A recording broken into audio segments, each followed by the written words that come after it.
এক পাশে সর্ষের তেল গরম হতে বসিয়ে দিলাম, আরেক পাশে ধুয়ে রাখা লোটে মাছে নুন, হলুদ আর লঙ্কার গুঁড়ো দিয়ে রসুন আর কাঁচা লঙ্কা পেস্ট দিয়ে দেব।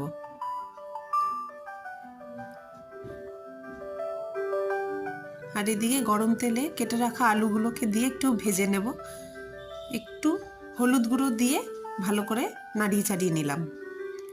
আর এদিকে টমেটো অ্যাড করে দিলাম, আর এপাশে পেঁয়াজ কুচি দিয়ে ওটাকে গোল্ডেন ফ্রাই করে নেব।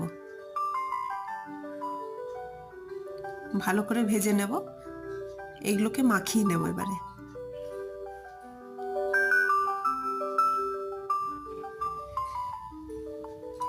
এটা মোটামুটি ভাজা ভাজা হয়ে আসলে লোটে মাছটাকে এর মধ্যে দিয়ে এবার ভালো করে মিশিয়ে নেব।